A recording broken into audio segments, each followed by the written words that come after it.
नमस्कार, मैं तान्या यादव बोलता उत्तर प्रदेश में आपका स्वागत है। उत्तर प्रदेश विधानसभा चुनाव को कुछ ही महीने शेष रह गए हैं। ऐसे में यहाँ की राजनीति जो है वो बहुत ही गर्मा गई है। जो सत्तारूढ़ भाजपा पार्टी है वो तमाम दावे कर रही है। प्रधानमंत्री और गृह मंत्री यहाँ प्रदेश में आकर के तमाम अपनी योजनाओं के उद्घाटन कर रहे हैं, एक्सप्रेसवे का उद्घाटन कर रहे हैं और बता रहे जनता को कि उन्होंने क्या क्या काम किया। लेकिन जो विपक्षी दल हैं वो उन पर अभी भी हमलावर है, चाहे समाजवादी पार्टी हो, बहुजन समाज पार्टी हो या कांग्रेस हो। अभी हमारे साथ यहाँ पे मौजूद हैं बहुजन समाज पार्टी के राष्ट्रीय प्रवक्ता सुदेंद्र भदौरिया जी। आपका स्वागत है। बहुत बहुत धन्यवाद, आपने मुझे ये अवसर दिया बातचीत करने के लिए। जी, सबसे पहला सवाल तो यही है कि आप चलते चलते हम लोग बात करेंगे कि जैसे ये राजनीति जिस तरह से प्रदेश की आगे बढ़ती जा रही है, चुनाव नजदीक आ रहे हैं, तो ऐसे में बहुजन समाज पार्टी की क्या कुछ तैयारियां हैं, क्या रणनीति है चुनाव के लिए? देखिए, बहुजन समाज पार्टी पूरे वर्ष 24 घंटे 365 दिन काम करने वाली पार्टी है। बहुजन समाज पार्टी केवल चुनाव के अवसर पर नहीं, पर जब भी किसी भी गरीब पर, जब भी किसी किसान को, किसी भी बेरोजगार को, किसी भी महिला को तकलीफ होती है, हमेशा खड़ी रहती है। इसलिए चुनाव में हमें केवल विशेष तैयारी नहीं करनी पड़ती। हमारी राजनीति जन अभिमुखी राजनीति है और हमारी राजनीति बतलाती है, जैसा कि हम लोग लखनऊ में हैं, आप स्वयं देख सकती हैं कि उत्तर प्रदेश को बदलने के लिए सुश्री बहन मायावती जी, जो हमारी राष्ट्रीय अध्यक्ष हैं, उन्होंने कितने बड़े बड़े काम किए, जिससे उत्तर प्रदेश की पूरी तस्वीर बदलने की उन्होंने कोशिश की है। मैं ये भी कहना चाहूँगा, यहाँ आप देखिए, जहाँ हम खड़े हैं, जहाँ मुझसे आप बात कर रही हैं, यहाँ परम पूज्य बाबा साहब के स्मृति में उन्होंने ये तमाम स्थल बनाए हैं। उन्होंने इन स्थलों में उन महापुरुषों को स्थापित किया, जैसे उन्होंने महात्मा फुले, सावित्रीबाई फुले, जो शिक्षा के लिए, जो समता मूलक समाज के लिए बड़े नाम है। आप पीछे देख सकती हैं कि यहाँ पर महात्मा बुद्ध, गौतम बुद्ध जी, जो इस पूरी विश्व को जिन्होंने करुणा का संदेश दिया, वो करुणा के सागर, जिन्होंने लोगों के अंदर वो भावना पैदा की जिससे लोग, जो पीड़ा है विश्व की, उसको हरा जा सके। मैं कहना ये चाहता हूँ कि बहन मायावती जी का काम पूरे प्रदेश के अंदर जिस भी स्थान में जाएं आप, चाहे नोएडा से लेके बलिया तक आप जाएं, उसको दिखाई देता है और आपको मैं ब्यौरेवार भी गिना सकता हूँ। लेकिन जैसे आप बोल रहे हैं उनका काम दिखाई देता है, तो वो जनता तक पहुंचाना भी जरूरी है, क्योंकि अब हर दिन समाजवादी पार्टी हो, भारतीय जनता पार्टी हो, हर दिन अपनी रैलियां करती हैं, तमाम प्रोग्राम्स करती है।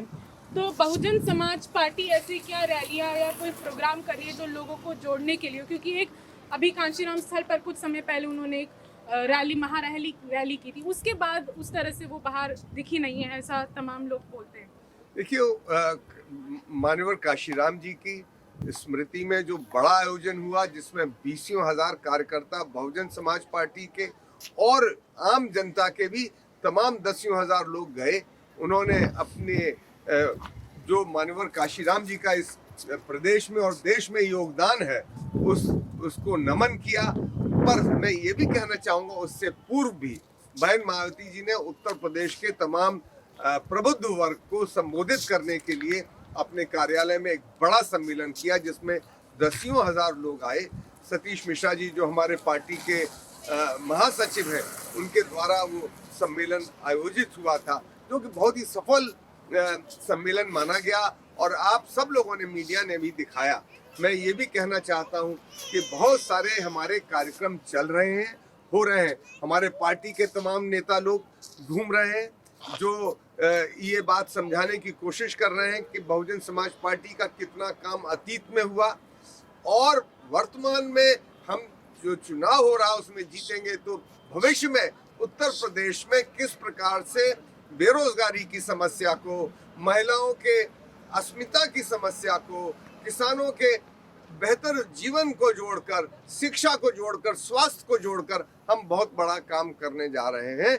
इन सब बातों को भी हम लोग समझा रहे हैं और मैं ये भी कहूँगा कि इसके साथ साथ जो संगठनात्मक काम है उनको भी कर रहे हैं। इसलिए हमें पूरा विश्वास है कि आने वाले दिनों के अंदर बहुजन समाज पार्टी को जनता का जन समर्थन अवश्य मिलेगा और बहन मायावती जी की जो रूपरेखा है चुनाव लड़ने की उसको जनता स्वीकारेगी।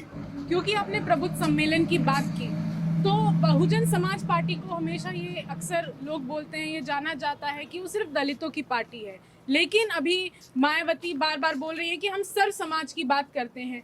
तो ये जो दलितों की पार्टी से जो सर्व समाज की बात करने वाली पार्टी है, ये जो रास्ता है वो कैसे तय किया और आगे क्या क्या प्लान है? देखिए, ये एक भ्रामक प्रचार है हमारे बारे में कि हम केवल दलितों की पार्टी हैं।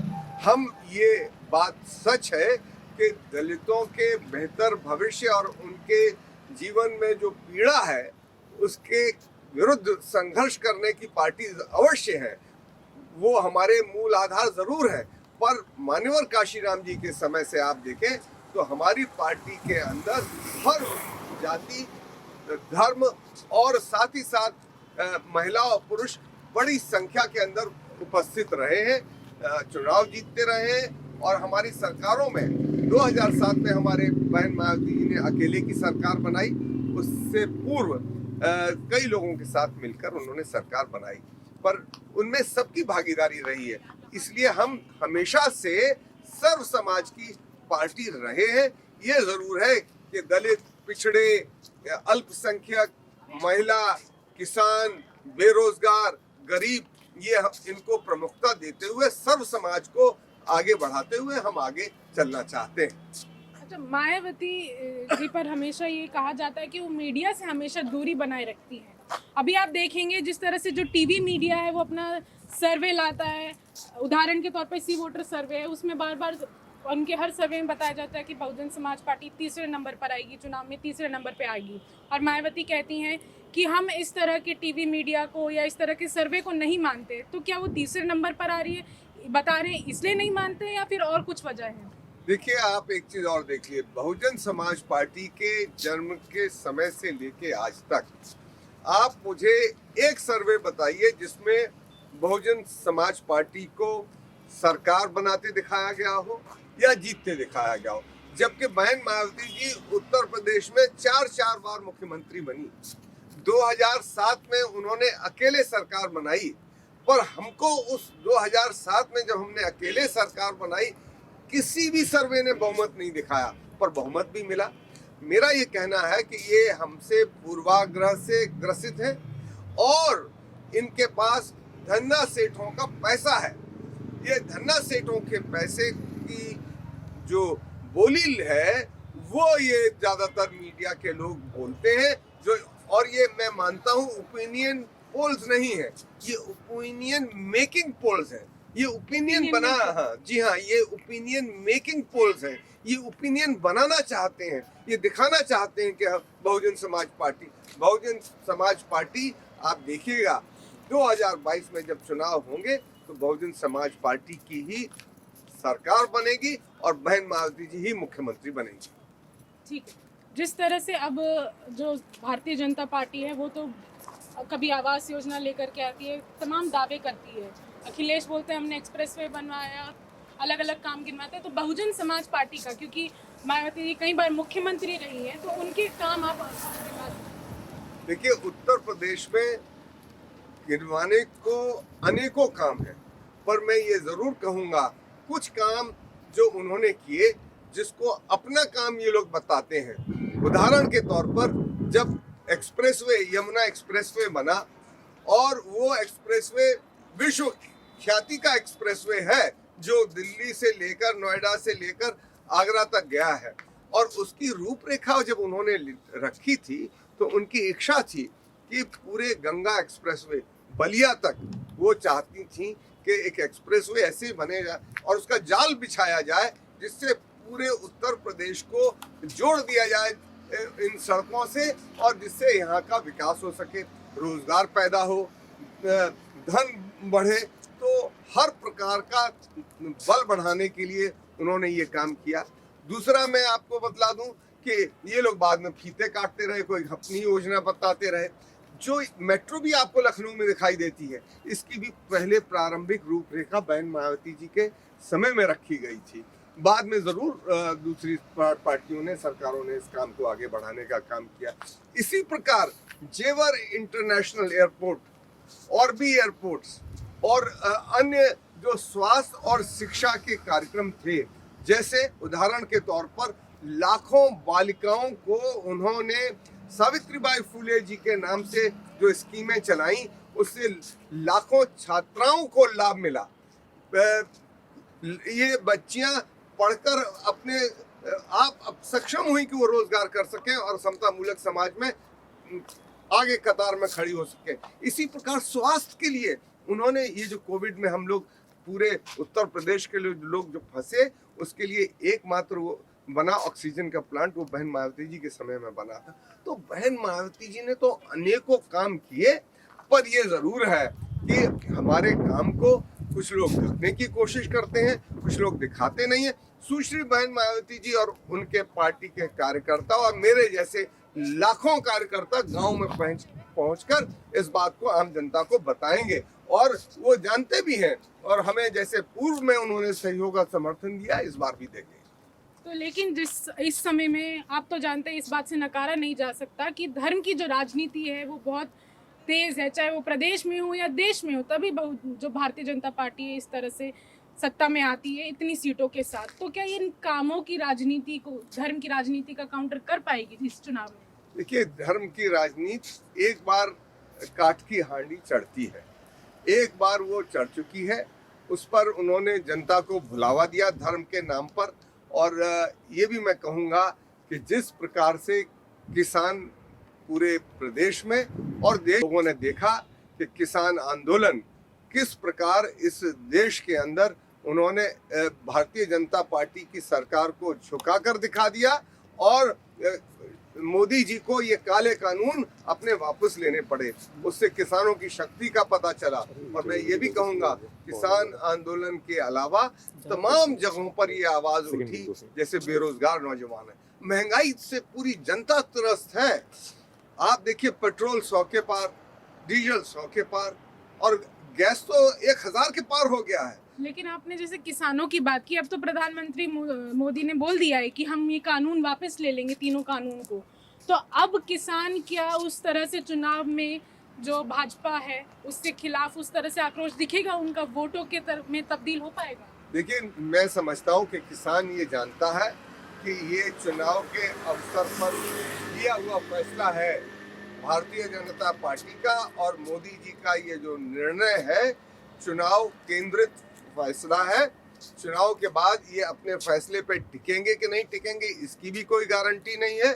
और किसान ये भी जानते हैं कि ये मौका है कि अगर ये जो इन्होंने निर्णय लिए हैं, अगर फिर से ये निर्णय न लिए जाए, तब विपक्ष की और उसमें भी बहुजन समाज पार्टी की बड़ी भागीदारी हो। क्योंकि बहन मायावती जी जब मुख्यमंत्री थी तो गन्ने का भाव था 125 रुपया क्विंटल।